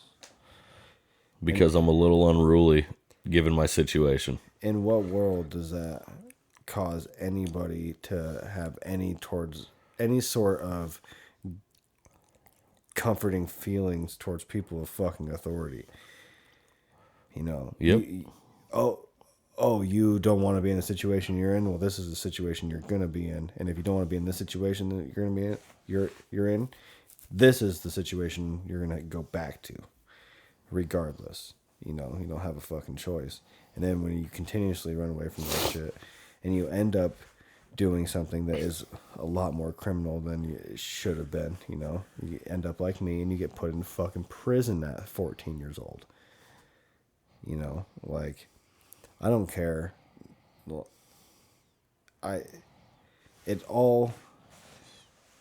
you can almost look back at a timeline and be like, this makes sense. You know what I'm saying? Like, you don't think about it in those times, but like, obviously that's the path that I was on based on the cards that were given to me, you know. And it wasn't until, honestly, Michelle came in my life and was like, nah, bro, like, there's this whole path over here. Yeah. You know, like, you don't have to keep doing that shit. You don't have to live in this fucking house if you don't want to. That's okay. I can kind of see why you don't want to. You know? Yeah. Here's this path. We'll open up this path. Michelle was super good to you. You know? And it took people like her, God rest her soul, and Adam, you know, and people like that that showed me that maybe I wasn't 100% the fucking problem. Yeah, I made some mistakes, but I wasn't defined by those mistakes. And what I do to overcome that part is what defines me. And nobody ever told me that. It was either you keep fucking up and this is where you're going to be, or, well, you keep fucking up and this is where you're going to be. Dude, exactly. That's it. Yeah, That's all you got. No matter what, you're always going to be a fuck up. Yep. And it wasn't until I met people that actually gave a fuck that were like, no, you don't have to be a fuck up. It's okay not to be, you know. We understand that everybody else in your life is a fuck up. We understand that. You don't have to be that, you know. And it wasn't until, like, it took a lot of people really opening my eyes to really forgive myself for a lot of the shit that I did as a kid, because everybody was just expecting me to be a fucking adult as a child. You know, everybody just expected me to know, you know. Oh, you're 12 years old, you should fucking know better. You should fucking know better. Oh, you're 13, you should fucking know better. Oh, you're 14, you should really fucking know better.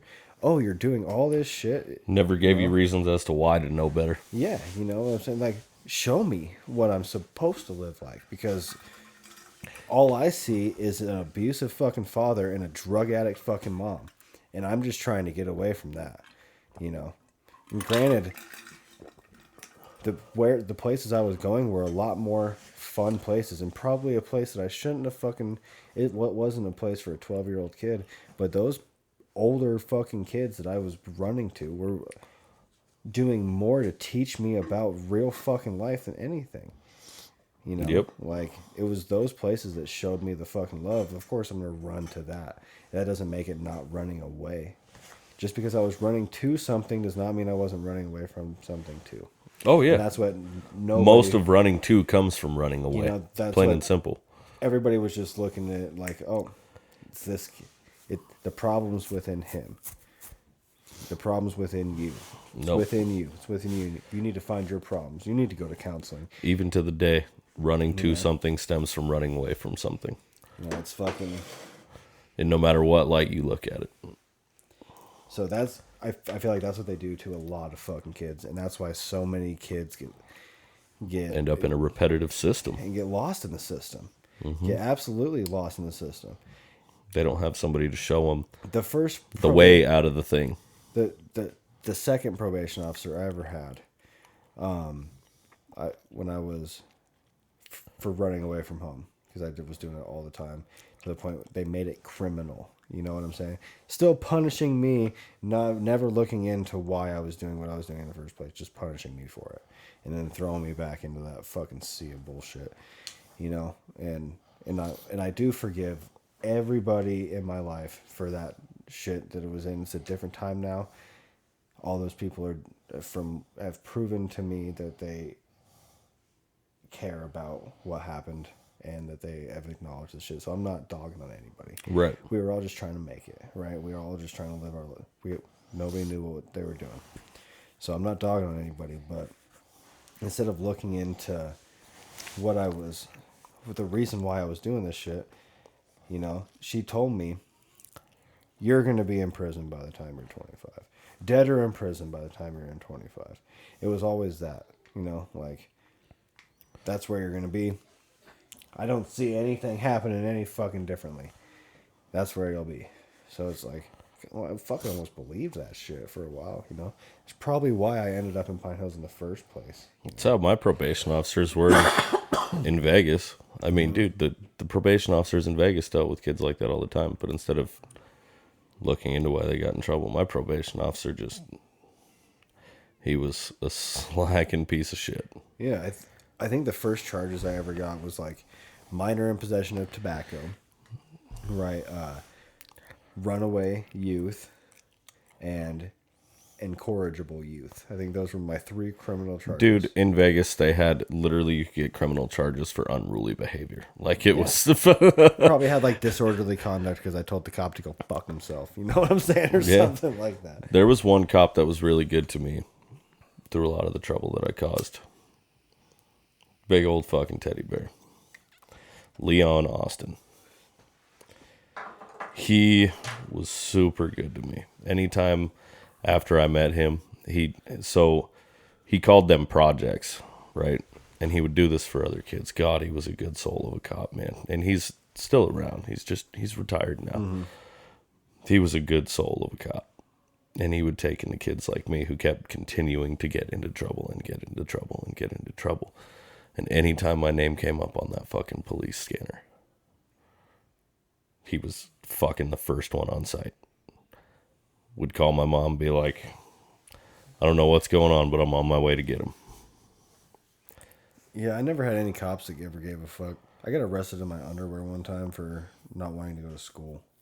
Taken to jail. I got yanked out of my bed in my underwear for fighting me and my mom got into. She said, love you, Mom, but this was all in the past now, at this point. Yeah. But said I hit her, and I was being a dick. I was using my size against my mom. She went to go whack me, and I grabbed her wrist, and I got yanked out of fucking bed that night. Dude, yeah, I mean, I think I was just, laying in bed, or laying on the couch at my grandma's house, and I think my mom came in the house and was like, you need to go to school. And I was like, I haven't seen you in, 3 fucking days. You're not going to tell me what the fuck to do, It was like, and then my grandma came in and was like, you need to go to school. And I was like, I'm not going to school. My mom's telling me what to do and shit, and I just lay back down, Half hour later, fucking police show up, fucking take me to jail in my fucking underwear. Wouldn't even let me get fucking dressed. Would not even let me get dressed, dude. Dude, they they arrested us as kids for some shit. The worst one that ever happened to me. You've known me my whole life at this point, so you've heard this before. But the worst one that ever happened to me was when I got arrested for eating like a quarter of a bag of Sun Chips that were in a teacher's closet. Straight up charged with theft and taken to jail in the 6th grade for eating Fuck around. for eating like 15 fucking chips, right? I was hungry. I'm in the fucking teacher's closet. Eat the chips, whatever. They were in there. It was a big ass bag of Harvest Cheddar Sun Chips, and I just ate the bottom of the bag, maybe, and threw them away. And the teacher blew a fucking gasket over this. And I told her, it was me that ate the chips. I'm sorry. I didn't know that it was going to be a big deal. And the next thing you know, the fucking school resource officer's coming in and dragging me out of the fucking room in handcuffs, dude. Taking me to fucking jail. And again, another 3 fucking days, 72 hours I spent in fucking jail. For eating a bag of fucking chips. So I was a 12-year-old kid that was fucking hungry. I was starving. And at the time, we didn't fucking have much at home. Pretty sure I was eating turkey and fucking rice for 3 goddamn days. And that's only because Thanksgiving was fucking 3 weeks ago. Yeah. Before that, it was just... I take responsibility for a lot of the stuff that I did and that was fucked up in my teenage years and stuff that I'm genuinely responsible for. But a lot of the shit was just because of environmental circumstances, I do feel that. Sometimes I wonder, what did I miss out on because I was locked in a box? What would have happened differently in my life? Would I've learned how to play the trumpet in those 9 months that I was gone if I wouldn't have been in fucking jail? You know what I'm saying? What would have happened? Can't dwell on it, but that was a long time ago now. Almost. 15 fucking years Dude, the ago. system stuck me in you've heard the treatment center stories from me. Stuck me in a treatment center facility. Basically a rehab for unruly behavior. Yeah. There's other kids in there cutting their wrists. All these kids, just misunderstood kids in this treatment center. Yeah. Completely misunderstood. A lot of mentally ill fucking kids. And they're locked in this fucking place. They're just being because shoved they made under some the mistakes. rug, dude. I met so many kids Yeah. just like me, bro. Only reason I got out of there was I had to go on an ankle monitor before I shipped off to Montana. Those were the options the state gave me. If I was getting out of the treatment center, I was out. Yeah, dude. Kicked me out of the state. That was my only option. Now, granted, I met a lot of people, a lot of kids that genuinely fucking needed to be where they were. Oh, yeah. You know what I'm saying? There's no doubt about that. Fucking murderers and rapists and shit. I met some kids that were genuinely bad kids, but a lot of the kids that I knew and got close with during those times were just misunderstood, dude. Regular fucking kids that probably smoked a little bit too much weed. That was mostly all it was. That's why I went to fucking rehab after I got out of Pine Hills. I went to after I became friends with you. You knew me during this time, dude. We went to fucking Rimrock for the 30 days, came back out, and then 2 weeks later fucking popped hot on another UA and got sent back and went into had to do another 35 days in that same house, and then went to sober living and was gone for 6 months. You're the only one that would contact me, and I was so mad at everybody in my life. I treated you like shit, and I'm sorry for that. We're here now, bro. We ain't there. But still, I don't think I ever apologized for that. I think we've talked about that a few times over the years. Did we? Oh yeah. Yeah.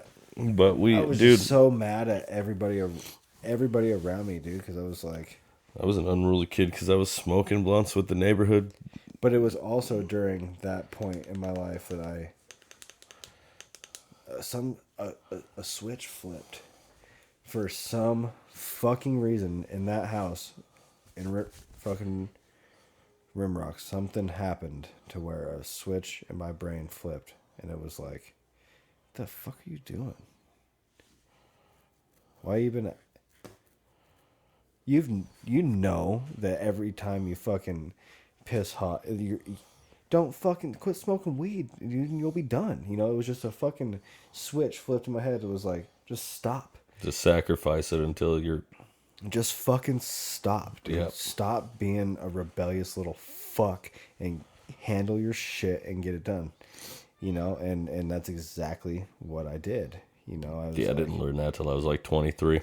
Dude. I didn't That's stop the thing. I think... in any direction.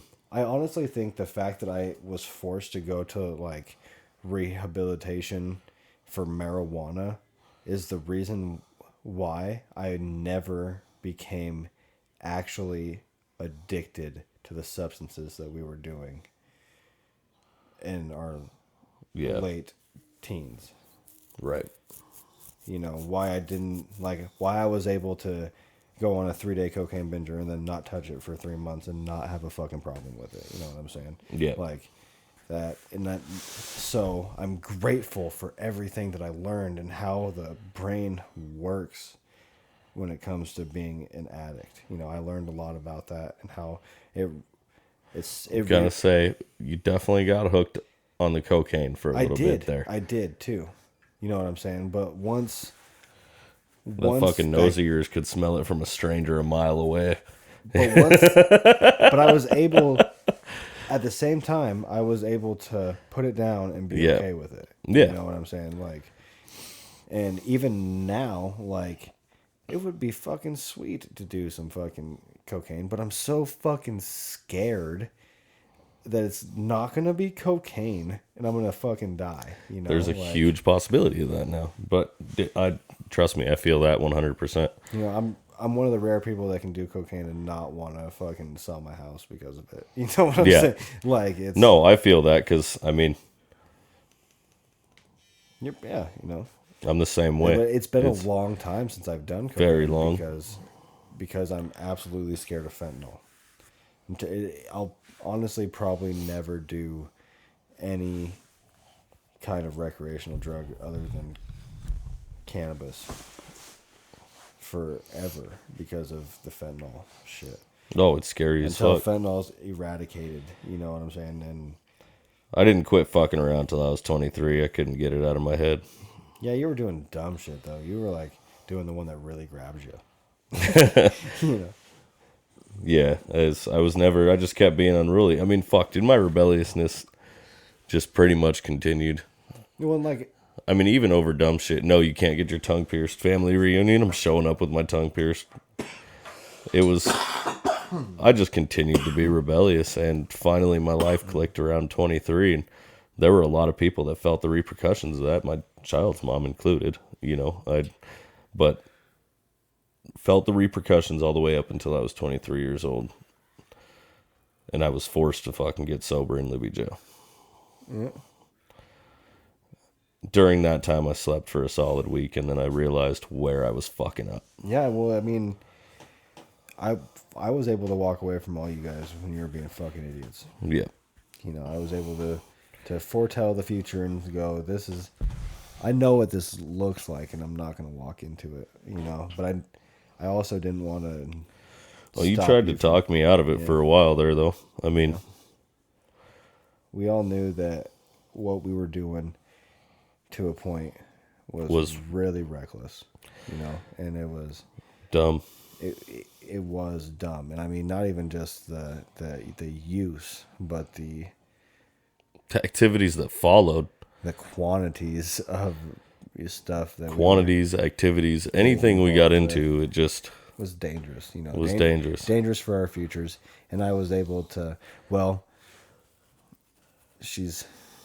God rest her soul, she's dead now, but I got that phone call from Michelle that said, "Hey, Daniel, my sunshine man, you might want to slow the fuck down and get the fuck out of what you're doing because your name's starting to pop up in circles that it shouldn't be popping up in. I heard that shit about me in the valley too. And I was like, oh, okay. And that's exactly when me and Felicia moved out of her mom's house and moved down into my grandma's house. And we decided to hide from everybody. Yep. That's when we were done. It was when Michelle called me and said, hey, you're fucking up and I know it. And the only reason why I know it is because it's being talked about. And you need to get yourself out of this. And I'm going to do what I can to make sure that you're not involved. And she wasn't even like a hop, skip, and a jump down the road either. Like, I got that same shit about my activities in the valley. We were fucking up bad. And I continued to. All the way to getting lost in fucking Death Valley with a fucking trunk full of drugs. Yeah, it's crazy, dude. After I walked away from everybody in those circles, and you were still running with the pack, you know, and not even that, you had found a new pack, and like this pack was like worse, you know, and it was like, god damn, you know, and me and Felicia just kind of sat back and watched the world crumble for a lot of people, and while we were like, thank God we saw this coming, and we're smart enough to get the fuck out of it. Yep. Yeah, I just went straight down the rabbit hole. Too bad we never saved any fucking money.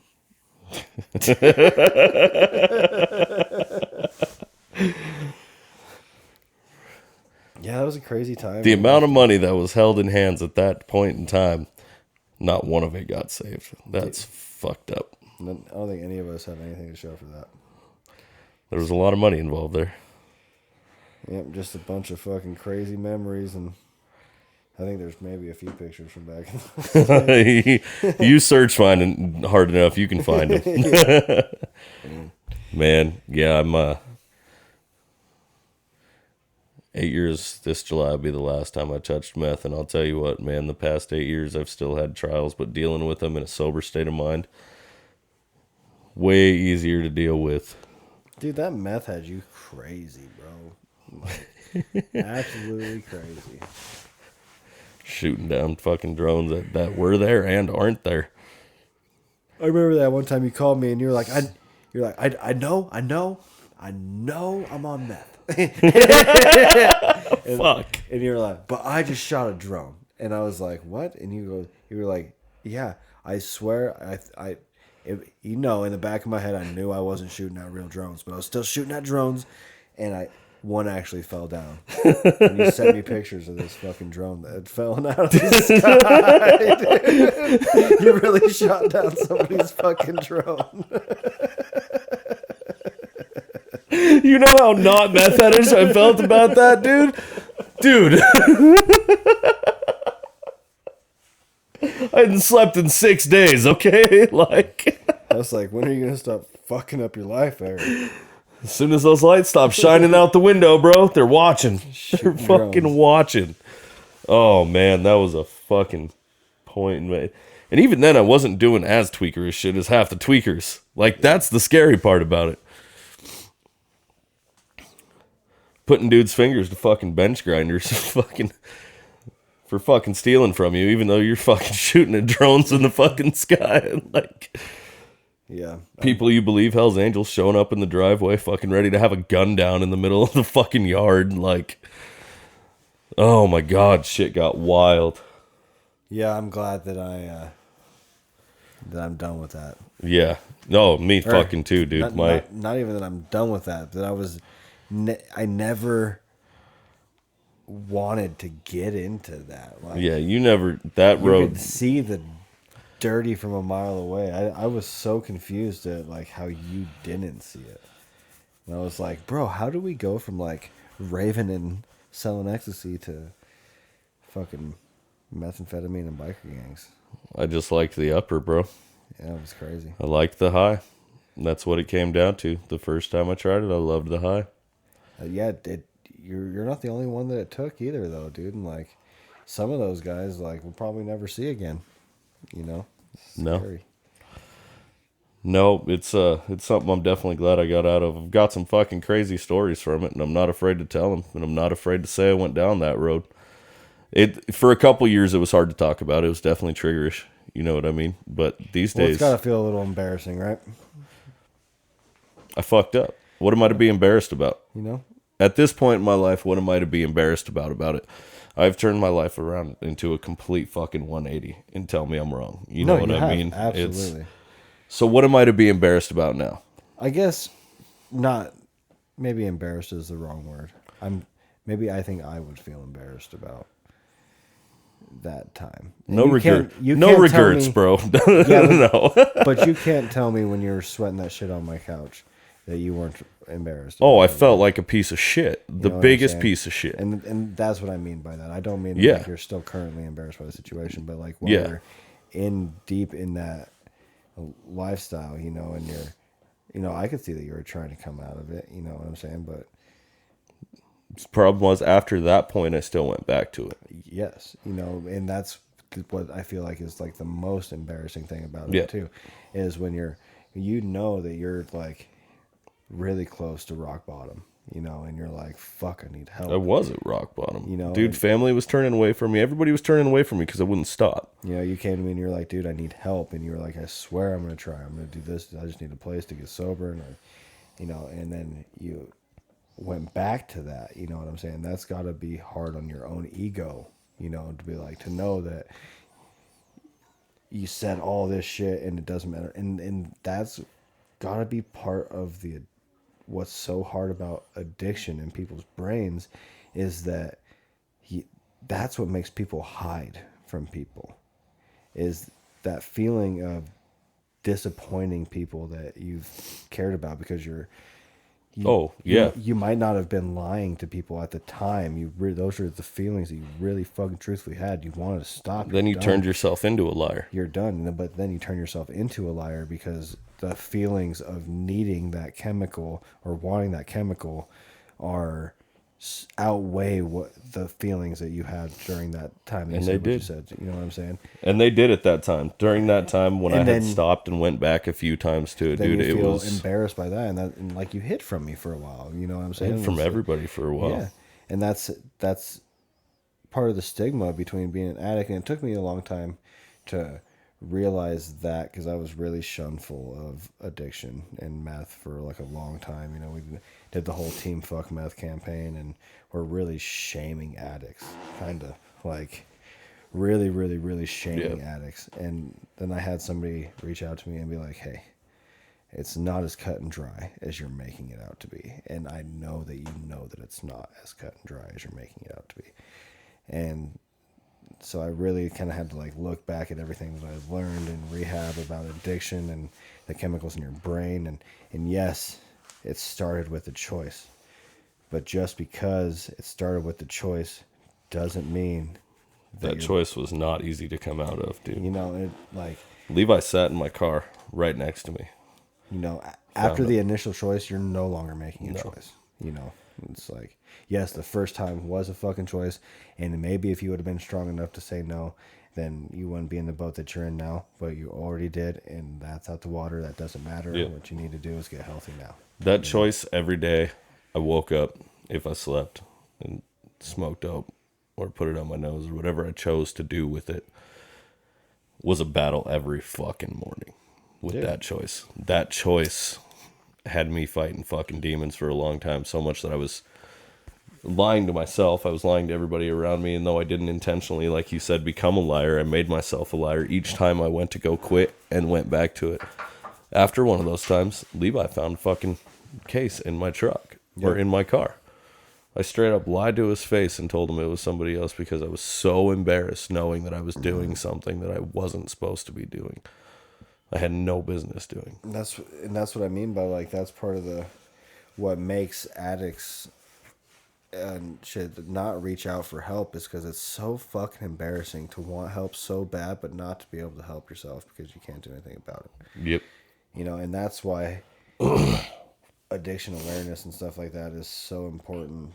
That's why my wife carries my can in her car, to help somebody in case they need it, because At this point, you're not going to stop people from doing drugs. All you can do is give people the knowledge to want to not do them. Yep. You know, and when it comes down to drugs like heroin and shit that will literally kill you if you stop doing it, you know what I'm saying? Like, that's fucking terrifying.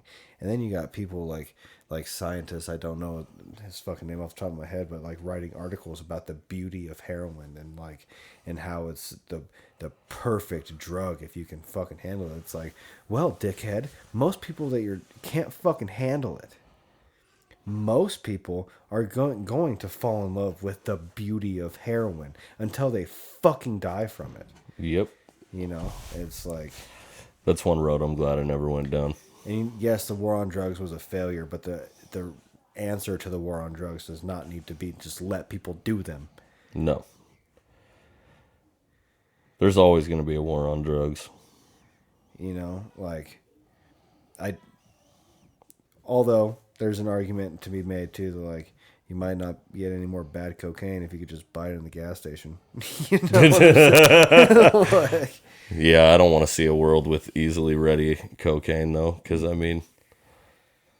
That's what I'm saying. Do you really just give everybody drugs and just let them kill themselves? Like, is that Fuck no. Is that really the world that we want to live in? Takes natural selection to its fucking ultimate level, but it's still not the right. It's not morally okay. It doesn't work. Especially when we know that there are... And then you're turning people who aren't there. Well, and the fact of the matter is that most of the people that are addicted to heroin started with a broken ankle or a sprained wrist. And they were given a pill by the doctors. Exactly. Filled with opiates. Exactly. And they're taking opiates for pain at first, and then they just pop till they can't stop.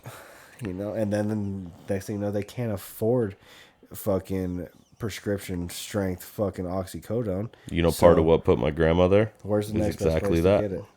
Where's the next best place to get it? My grandma's been popping perks for like 20 years, dude. That's what I'm saying, dude. The pharmaceutical companies have made addicts out of so many people. I mean, my grandma was telling me that when she was younger, she was given amphetamines that were just prescribed to her as a dietary supplement, fucking diet pills to help her lose weight.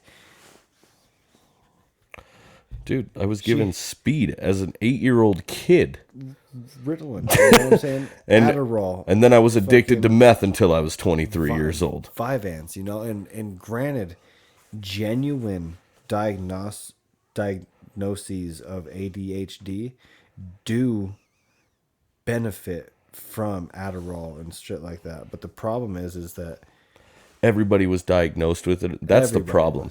Everybody was diagnosed with it. So it really clouded the waters for the kids that really fucking needed it, you know, just because there was a lot of unruly motherfuckers that didn't want to pay attention in class. I was diagnosed with ADHD, and don't get me wrong, I'm a hyperactive guy. Like, I'm constantly moving my feet. I got to do something with my hands. Like, something's got to be twitching. That is great. But there are genuine people with the same diagnosis that I got. I can focus my brain. Dude. To where I want. Some guys can't, and I get that. I truly don't think I was genuinely diagnosed with it when I was a kid. Because motherfuckers got a fucking stipend from fucking pharmaceutical companies every time they wrote little Timmy a fucking prescription for Ritalin. He couldn't pay attention in class. He's got ADHD. Boom, you're giving drugs. It's fucking stupid, dude. And then I was, like I just said a minute ago, and then I was hooked on uppers the rest of my life, dude. Like, literally. And I'm still an addict to the day, whether or not I know in me I'd never fuck around again. You know what I mean? But the fact is I loved the high of the upper. That's what they say, too. You know, once an addict, always an addict. You never get out of that, you know? Like, no. It's like fucking cancer. You might go into remission. But it's fucking feeding me literally Ritalin at 8 years old. Like, Class 3 narcotics. At 8 years old, and then everybody wonders why I fucking got hooked on uppers the rest of my life. It started all in the pharmaceutical company. Now, like you said, some people needed it. Dude, there are genuine real cases of like OCD and ADHD and kids that brains genuinely need to slow the fuck down. Chemical imbalance is a real thing in the brain. They look differently, but the only way I feel you can truly diagnose any of that shit is by looking at the chemical in the brain. But when the fucking pharmaceutical companies are getting a fucking nice little, or Dude's driving a Lambo because that kid's hooked on speed. the doctor's driving a Lambo because that kid's hooked on fucking speed. Because a little fucking blonde with big ass tits came strolling into the fucking hospital with a goddamn suitcase and was like, "Let's go to lunch. Yep. Let's talk about fentanyl. You want to pay off that fucking doctorate degree you got? Sell these. Let's talk about fentanyl and the amazing uses that it has for my body." Pediatrician, my sister's pediatrician. Okay, I'm not going to speak his name. He's already had enough of that. He was good to us when I lived in Vegas. He was involved in a couple years of my life as a doctor anyway. But he straight up got arrested for selling all those drugs that he was prescribing people on the side too. Jesus Christ. Yeah.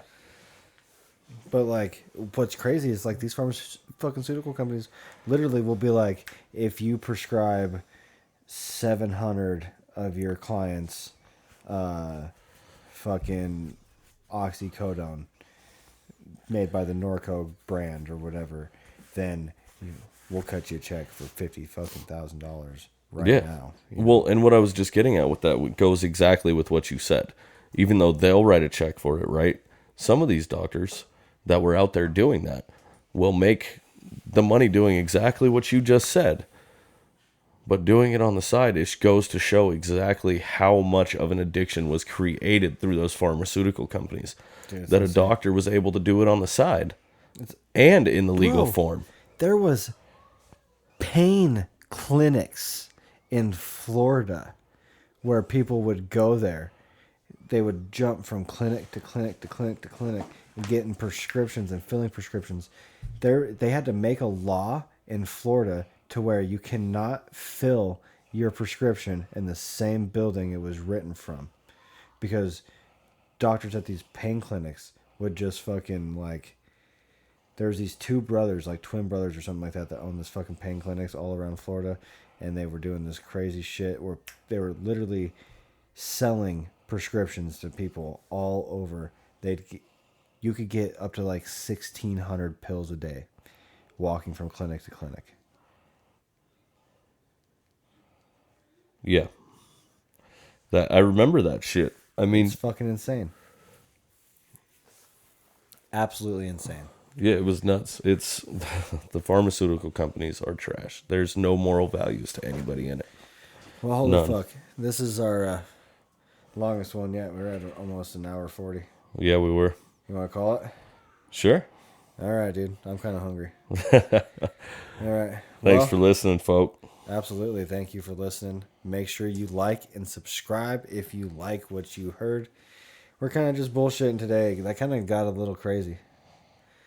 That was a different kind of conversation that we got into, but I'm glad you're all here to have it with us.